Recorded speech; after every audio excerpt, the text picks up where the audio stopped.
Sir कैसे आपने career का स्टार्ट किया, कैसे आपको मौका कैसे मिला? आज के दौर में मौका भी नहीं मिलता, तो सर मौका कैसे मिला आपको? रब जो है ना, उसने जो जो ह्यूमन बीइंग इस ज़मीन पे भेजा है उसके अंदर एक राज भी रखा।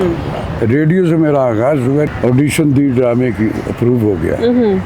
कुछ दिन बाद मेरा पहला ड्रामा ऑन एयर होगा, तो सो रेडियो का तसलसल रहा। वहाँ से मैंने लफ्ज़ों की हुर्मत से आशनाई दी, मुझे अल्लाह ने लफ्ज़ों का हुनर अता किया।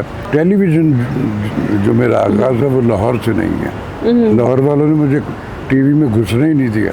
तो हर दौर में एक सिंडिकेट्स होते थे जो, लेकिन उसके बावजूद भी मुझे उनसे गिला और शिकवा कभी भी नहीं रहा, क्योंकि मेरी ग्रूमिंग जो है सी लाहौर से ही हुई है। यहीं से मैंने सारा कुछ सीखा। डेब्यू जो था वो कराची टेलीविज़न से है। अस्सलाम वालेकुम, मैं हूं आपकी मेज़बान अरूज मलिक। आप देख रहे हैं टीवी टुडे। यकीनन आप सब खैरियत से होंगे व्यूअर्स। आज हम एक ऐसी पर्सनैलिटी से आपको मिलवाने जा रहे हैं जिन्होंने पाकिस्तान की बड़ी छोटी स्क्रीन पे अपनी अदाकारी के जौहर दिखाए हैं और बादशाह से फ़कीरी तक का रोल इस तरह से अदा किया उन्होंने कि ख़ुद को ढाल लिया। उनकी अगर बात की जाए पाकिस्तान में या पाकिस्तान से बाहर की, तो हर एज ग्रुप के जो लोग हैं उनके फ़ैन हैं। हम बात कर रहे हैं राशिद महमूद साहब की। आइए उनसे बात करते हैं और उनसे गपशप लगाते हैं। अस्सलाम वालेकुम। जी वालेकुम सलाम। कैसे हैं सर आप? मैं ठीक हूँ बेटा। It's a pleasure for me Arooj. Sir कैसे आपने करियर का स्टार्ट किया, कैसे आपको मौका कैसे मिला? आज के दौर में मौका भी नहीं मिलता, तो सर मौका कैसे मिला आपको? देखो बेटा, रब जो है ना, उसने जो जो ह्यूमन बीइंग इस ज़मीन पे भेजा है उसके अंदर एक राज भी रखा। उसको आप स्किल कह ले, शऊर कह ले, उसकी उम्र कोई नहीं होती कि आप शऊर। मेरे हम असरों में बेशुमार मुझसे भी बड़ी उम्र के वो अब भी ऐसी सी बात करते तो बंदा सोचता कि यार को बात करते हुए सोच तो लिया कर। वो स्किल की डिस्कवरी जो फ़र्द कर लेता है ना, उसके लिए उम्र की कोई कैद नहीं है कि कोई बड़ा 50-60 साल के बाद छोड़। मैं 10 बरस का भी अभी जब नहीं था, मेरी उम्र 10 बरस से भी कुछ कम थी, तो मैं तब भी बुजुर्ग था। मेरे गॉड गिफ्टेड मेरी जबिलत में हमेशा फ्लैश फॉरवर्ड रहा है कि कल क्या होगा उस तो मैंने अपने अंदर वो जो राज जो रब ने हर एक के अंदर रखा, उसको ये उसी उम्र में डिस्कवर कर लिया था कि ये जो परफॉर्मिंग आर्ट है ना, मेरे अंदर उसके कुछ कीड़े नहीं, खासे एक बड़ी तादाद में जरासीम, और मैं ये कर सकता हूँ। माशाल्लाह। रेडियो से मेरा आगाज़ हुआ। रेडियो पाकिस्तान भी ये जो अब जिसमें आपका भी कई बार जाना हुआ होगा, ये वाला जो है, इसका तो इफ्तिताह 1965 में अयूब खान साहब ने किया था। इससे पहले एक छोटा सा radio Pakistan Lahore governor house की बैक पे प्रेस क्लब के वो जो गली है ना, उसके अंदर हुआ करता था। एक घर में एक अफजाल साहब, ये अफजल साहब गालिबन उनका नाम था, उनके घर में। तो मेरा आगाज़ वहाँ से। ऑडिशन दी, ड्रामे की अप्रूव हो गया।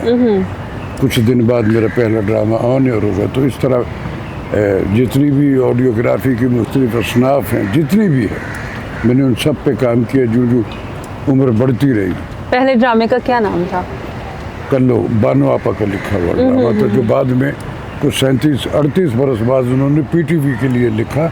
वहाँ अयूब खाबर ने उसे किया और मारिया वास्ती ने ये कल्लो का रोल किया।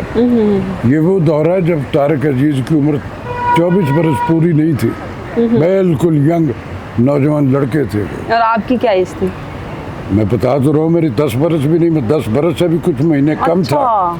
मैं और इरफान खूसट, हम दोनों हम असर हैं। हम दोनों का आगाज़ एक ही बार हुआ। वो मुझसे उम्र में कोई 4-5 साल छोटा है, लेकिन हमारा साथ सारी ज़िंदगी का रहा। ये मैं 60s की बातें कर रहा हूँ। नाउ आई एम 70+, 74 बरस का मुझे उम्र बताते हुए लोगों को शर्म आती, मुझे फ़ख्र होता है कि ऐसा बाबा दिखाओ।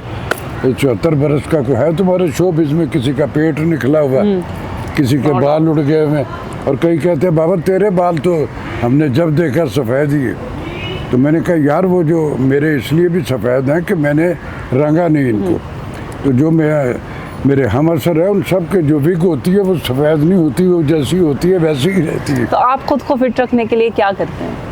मैं बेटा कास्ट वाइज कश्मीरी हूँ, नाजिश काश्मीरी मेरे फादर का नाम है। सारी दुनिया शनासा उनके उस लिटरेरी स्टेटस से। मैं ये जो मेरी फिजिक आप देख रहे हो, कई बार मेरी बीमारी के अटैक हुए, सबको पता मैं किन किन 4 दफ़ा इस सानों से गुजरा हूँ, लेकिन फिर अल्लाह मियाँ बिल्कुल बबर शेर बना देता और मैं चल। माशाल्लाह। मैंने ज़िंदगी में कश्मीरी होने के बावजूद खाना जो है ना उतना खाया जिससे मैं मर ना जाऊँ, जितनी रिक्वायर खाने के लिए नहीं जिया।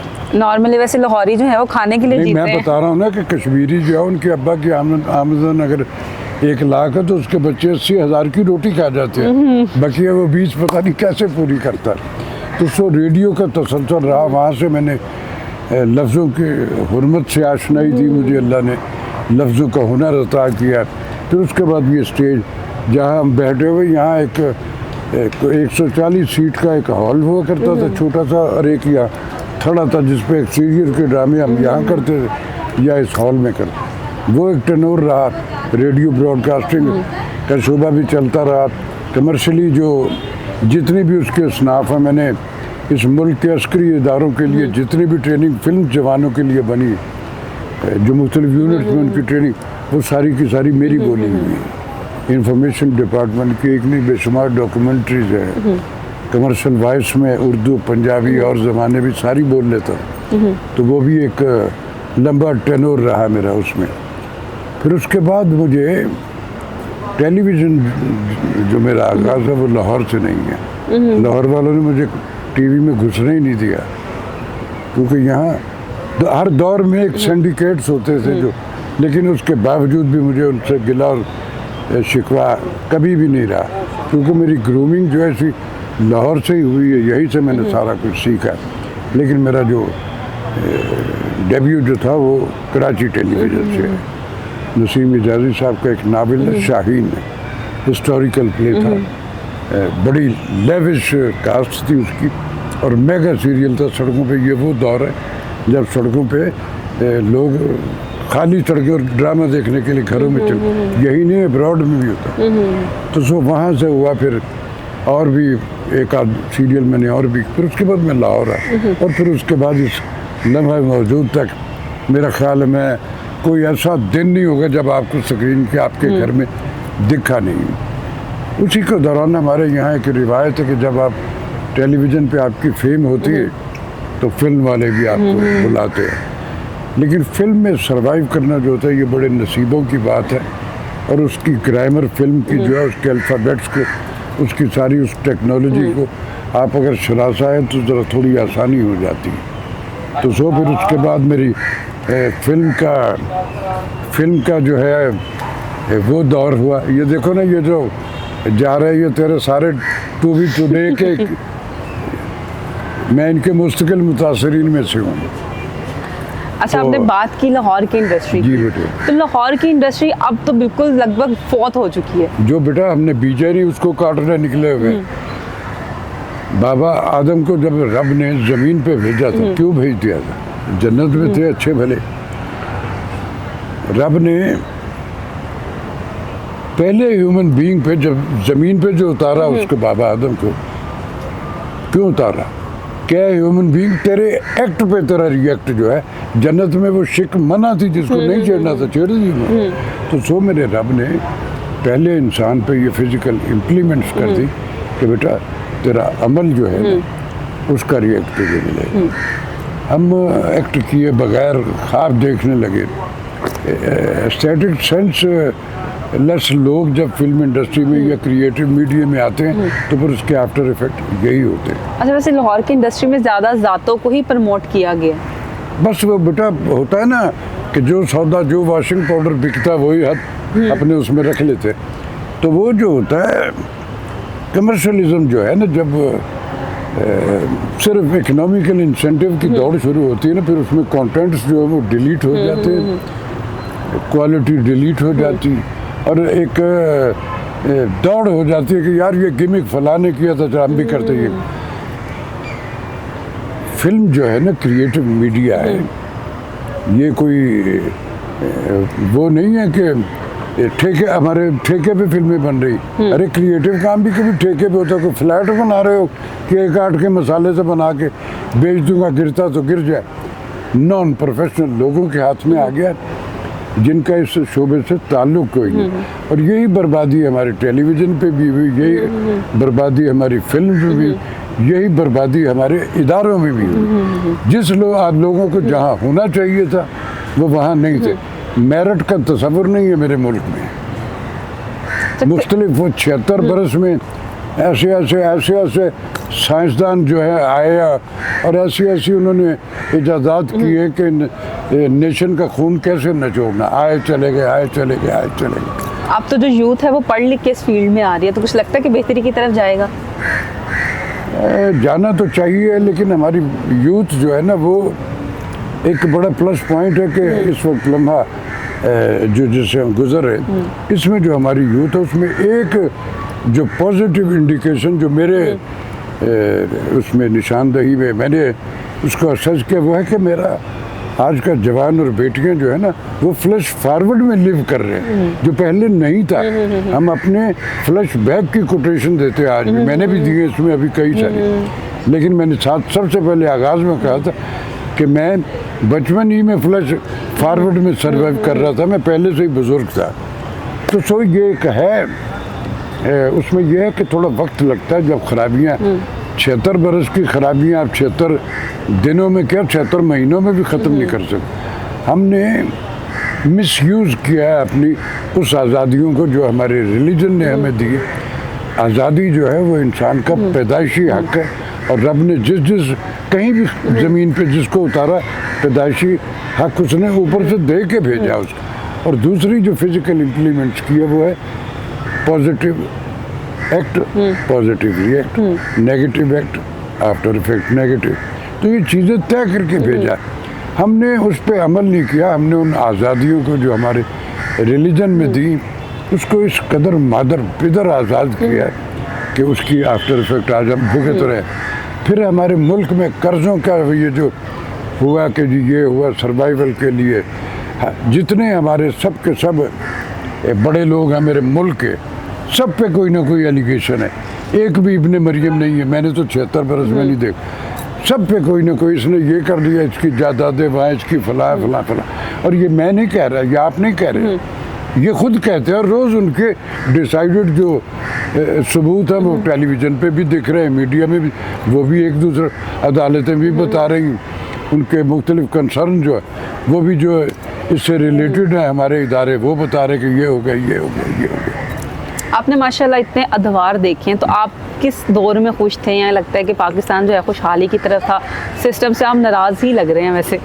बेटा सिस्टम से मुझे नाराज़ होना चाहिए, नाराज़ था तो मैंने एहतजाज किया ना। ये जो बिजली के बिलों का काम हमारे तुमने बंद कर दिया आपने। जो आता है पिछले जब से नया पाकिस्तान शुरू हुआ हमारा ड्रामा जो है वो ख़त्म है लाहौर में, हो ही नहीं रहा, ना टेलीविज़न पे हो रहा है ना। और वहाँ ना हमने जिस दौर में हम मौजूद हैं इस मुल्क में, ड्रामा टेलीविज़न हम हैं पाकिस्तान के, हमने किया सारा, मेरे हम असरों ने किया, हम सब ने मिल के किया। और ये वो दौर है जब पैसों वैसों को कोई चक्कर है, ये पैसे वैसे जो करोड़ों और लाखों वाला चक्कर है ये तो इस एक दिहाई से शुरू हुआ। उससे पहले एक पेशेंस थे, एक कमिटमेंट थी, अपनी ज़मीन से जुड़ाव था, अपनी अक़दार थी, अपना सारा कुछ बीइंग पाकिस्तानी हम उस पेशेंस से करते थे सारे का सारा। वही आज भी कोटेशन है। फिजिकल इम्प्लीमेंट्स डिलीट हो गई बेटा, अब गिमिक्स है, सर्वाइवल गिमिक्स कि मैंने ये किया, उन्होंने ये किया। अरे भाई हमने क्या किया? 25 करोड़ ने, हमें कौन जवाब देगा? आपने ये किया, उसने वो किया। हमारी ये जो खून निचोड़ा जा रहा है, कर्जे इतने हो गए हैं कि ये अगर अगली सदी में भी नहीं ये उतर पाएंगे, हमारी औलादें भी भरती रहेंगी। कर्जा क्यों लिया अभी कर्जा?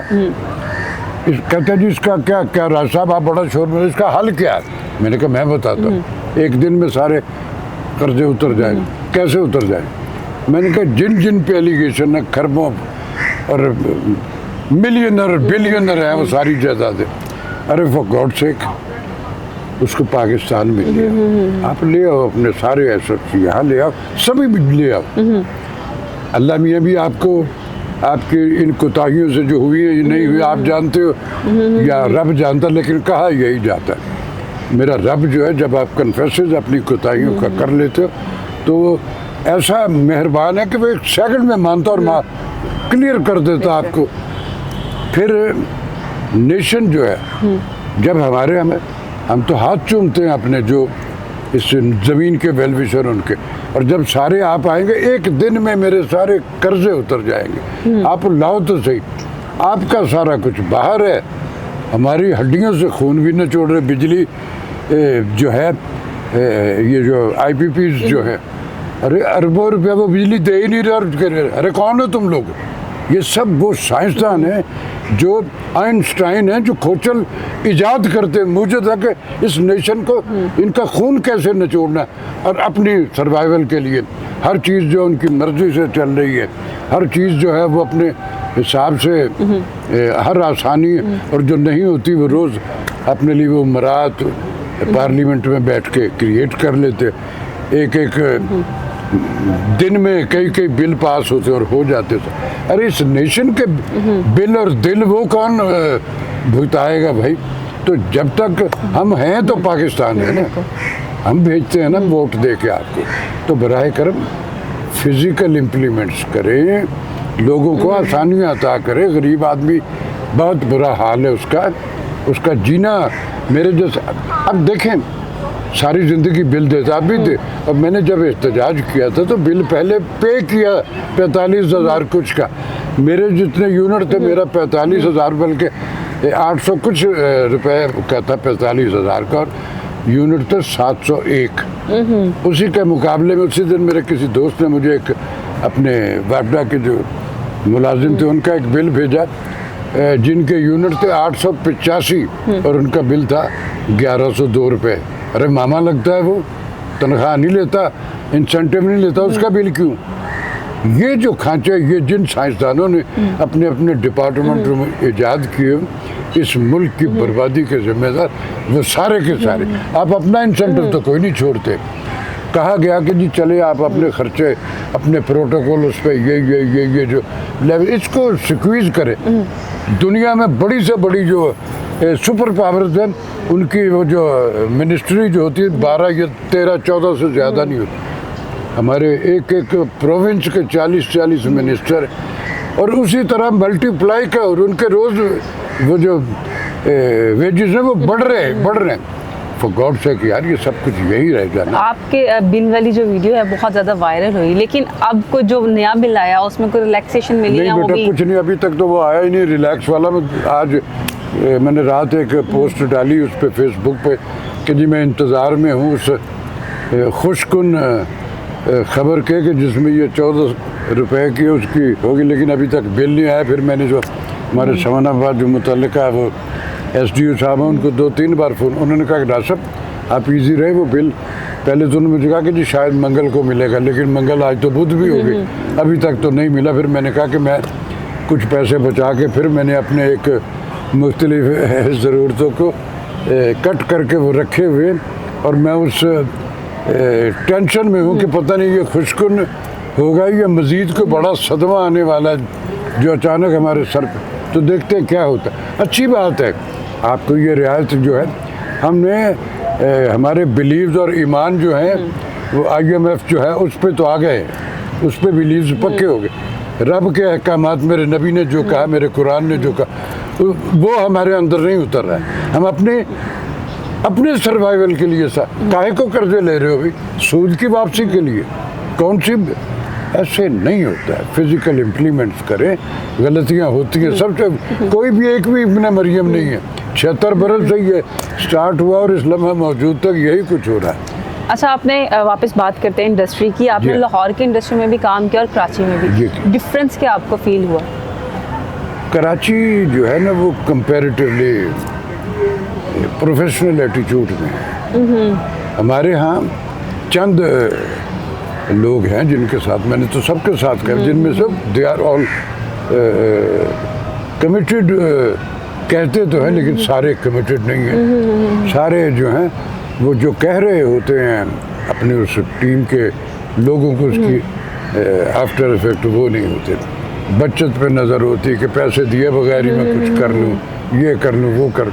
तो इस तरह जब होता है, देखो वर्कर्स हों, आर्टिस्ट हों, टेक्नीशियंस हों, सारे एक टीम वर्क होता है ना। जब आप उनसे झूठ बोलोगे और उनके जो इंसेंटिव जो आपने कमिट किए आप उनको नहीं दे पाओगे तो अल्टीमेटली उनको सर्वाइव तो करना है। तो वो फिर हो जाता है, फिर उस काम में से बरकतें भी निकल जाती। कराची ये रीज़न है कि कराची में सारी मार्केट शिफ्ट हो चुकी है। इसीलिए क्योंकि हमने झूठ बोल बोल के बर्बादियां कर दी सारे की सारी, लोगों ने एतबार करना छोड़ दिया। वहाँ जो है वहाँ भी हैं चंद, सारे नहीं हैं लेकिन मोस्टली जो है, मैं जब कराची काम के लिए जाता हूँ मेरा उनसे जो तय होता है वो मुझे कहना नहीं पड़ता है। जो एक तय हो गया मेरा कॉन्ट्रैक्ट, सारी फिजिकल इम्प्लीमेंट। यहाँ हमें बाज़ दफ़ा बेशुमार ऐसे काम मैंने ज़िंदगी में किए जिसके पैसे उन्होंने आज तक नहीं दिए, मैंने भी नहीं मांगे, फिर वो भी नहीं रहे, मैं फिर भी मौजूद हूँ। तो जो मैं बीज नहीं रहा बेटा वो मैं काट कैसे। ख्वाब देखने पे कहीं पाबंदी है दुनिया? बिल्कुल। ख्वाब ही देख रहे हैं, आँख खुलती तो पता चलता है ये तो ख्वाब था। आपको फिजिकली वो अमल करेंगे तो आपको उसका रिजल्ट भी, हम वो नहीं कर रहे हैं। फॉलो फील का तजाद है। अच्छा, बात करते हैं इंडियन इंडस्ट्री की। जी, अब इंडिया ने जो है वो फिर से पुराने फिल्में लगानी शुरू कर दी हैं। उनकी जितनी भी नई फिल्में आई हैं वो बहुत बुरी तरह से पिट गई हैं। ऐसा ही है। तो आपको क्या लगता है कि रीज़न क्या हो सकती है? क्या वो जिद्दत नहीं थी जो इतना उन्होंने बिजनेस नहीं किया? मैं बताता हूँ भैया बेटा, हज़रत अली करमुल हफ़ज़ का कौल है कि ये मत देखो कौन कह रहा है, गौर इस पे करो ये क्या कह रहा। बड़ी बात जब तक होती है वो किसी के भी मुंह से निकलेगी, वो सुनी जाएगी। गिमिक्स, मदारीपन, टेक्नोलॉजी के गिमिक्स, वो जब तक तो वो एक नई चीज़ थी लोगों के लिए, वो देखते रहे, इंस्पायर हुए।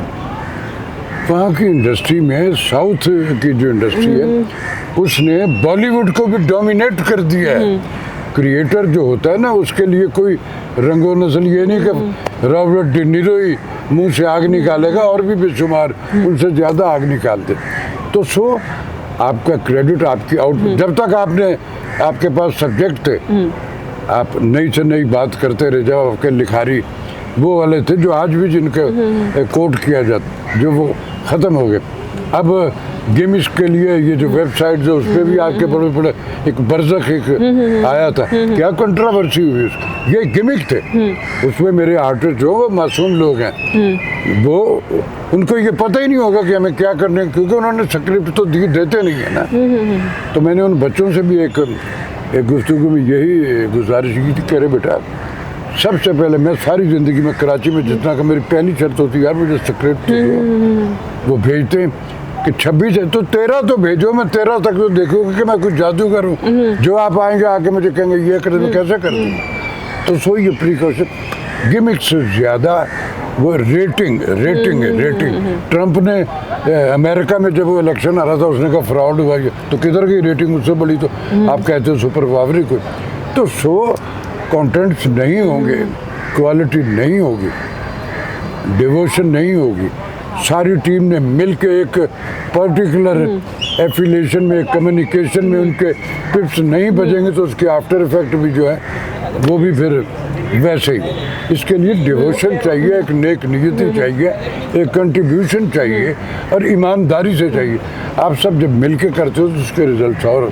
गिमिक्स सौदा बेचने का रिवाज हो गया, तो सौदा एक पर्टिकुलर टाइम होता है जब गिमिक्स मदारीपन बिकता है, जब लोगों को समझ आ जाती है तो टेक्नोलॉजी उनका बहुत वाइड है, बजट उनके पास बहुत वाइड है, आर्टिस्ट भी उनके बहुत अच्छे हैं, लाइकिंग भी उनकी बहुत है।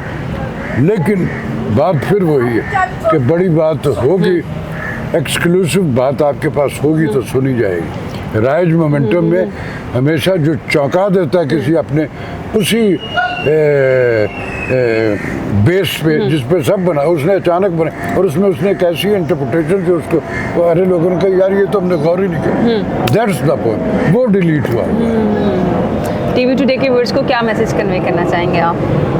अपनी ज़मीन से जुड़ के रहिए, ये हमारी शनाख्त है, अपनी रहतल, अपने कल्चर, अपनी इक़्तिदार, अपने लोगों से, अपनी रहतल से। स्किल जो है डिस्कवर कीजिए, डिग्रियां लीजिए, दुनिया भर में बड़े से बड़ी मल्टीप्लाई करें अपनी स्किल को, लेकिन डिग्रियां जब सारी आप ले लें तो उसके बाद आपकी सारी स्किल को आपकी ज़मीन पे इस्तेमाल होना चाहिए। ये आपको दिनारे सुर्ख जो डॉलरों की शक्ल में जब आप अपनी ज़मीन से जुड़ के करेंगे तो अल्लाह मियाँ यहाँ उससे भी मल्टीप्लाई करके दे देगा, क्योंकि नीयत जो होती है ना उससे आपका सारा का सारा कुछ बीइंग ए मुस्लिम हमारे बिलीव्स है। तो मेरा अपने बच्चों से यही है कि ये शनाख्त है, इससे जुड़ के रहो। आपका हर अमल जो है डिग्निटी वकार अपनी ये जो मैंने जितनी ये बातें अभी कही उसको जहन में रख के करिए तो इंशाल्लाह बेहतरियाँ ही बेहतरियाँ होंगी।